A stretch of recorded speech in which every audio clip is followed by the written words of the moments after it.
We love getting your questions, so we want you to keep them coming via Facebook, Twitter, and on our webpage. Who knows, we might just answer your question here in the studio audience next. Welcome back to the Daily Helpline. John McMillan is here with us today, and our next guest has a dirty little secret that she's been hiding for years. But it's now at a point where she can no longer keep it under wraps. Take a look. I'm a germaphobe because I don't like touching things. I feel like I can see the germs crawling on them. When I do have to touch something, I feel like the germs are crawling on my hand and it grosses me out. I do all sorts of things to avoid germs. When I'm out in public, if it's a busy, crowded area, I'll stand by a door and wait till somebody else comes by to open the door.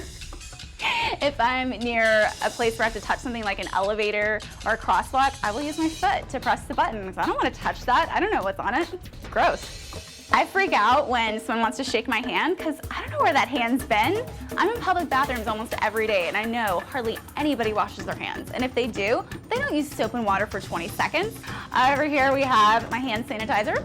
I use hand sanitizer probably 4 or 5 times an hour, maybe more. I go through about a gallon a month. It's embarrassing. And my hands are very dry because I use so much hand sanitizer. I would like to be cured of my germophobia because I don't think it's normal to freak out about germs so much because nobody else does. Everybody else is relaxed and happy and has 5,000 germs crawling over their hands and E. coli, salmonella, who knows what, and they're all happy and I would like to be happy and not so uptight about it. What does it feel like to see yourself on that video doing those things? Like what's your gut emotional reaction to you as you watch yourself descend slowly into a hole you're not sure you'll be able to get out of? I didn't really want to admit that was me in the video, actually. It's really embarrassing. I feel how hard it is, and I think you gave us a little look into that. But if you could share more about the hard place. I think the turning point might have been when I was about 10 years old and we were on vacation with the rest of our family. So it was a whole bunch of aunts and uncles and cousins. And one of my cousins was really sick. And somebody bought us these popsicles. They're really expensive, fancy schmancy, whole fruit, no dye, no artificial sugar and stuff popsicles. And my cousin who was sick started to eat one and didn't want to eat one, so she threw it in the trash. And I couldn't believe she threw it in the trash. It was such a waste of this delicious popsicle. And subconsciously, I probably thought, well, if there are germs on it, it's fine because it's frozen, it's totally fine. So I took it out of the trash and I ate it. And then I got sick, and I was sick for about 2 weeks. And that was kind of like, whoa, wow, germs are for real. I just experienced firsthand, germs can make me sick. I just saw it happen. Yeah, so you know this is a form of obsessive compulsive disorder. And did it show up in any other ways before the germ piece? I don't think so.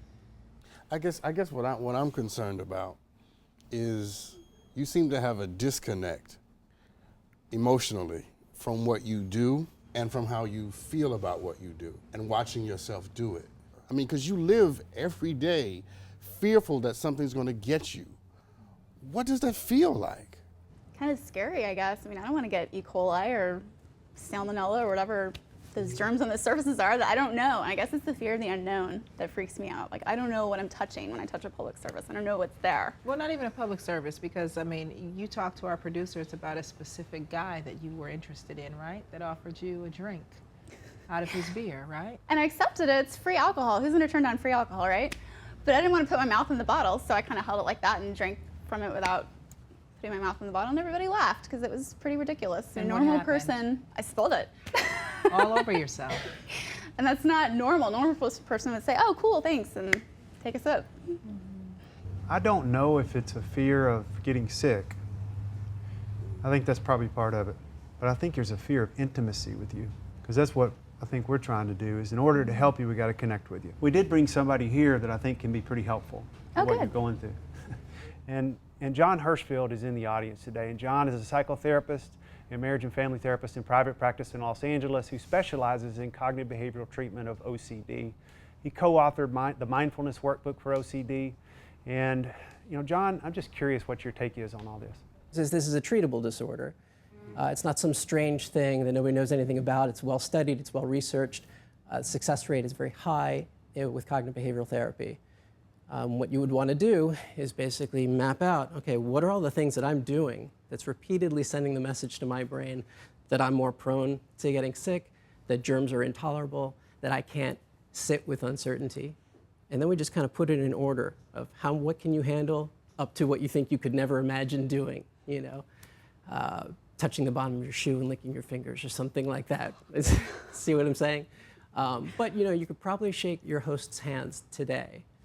John's agreed to meet with you to offer you a consultation. And, you know, of everybody out here, this guy knows his stuff.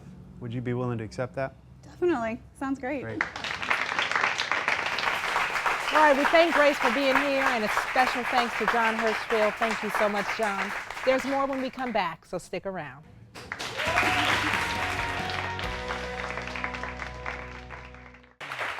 We love getting your questions, so we want you to keep them coming via Facebook, Twitter, and on our webpage. Who knows, we might just answer your question here in the studio audience next.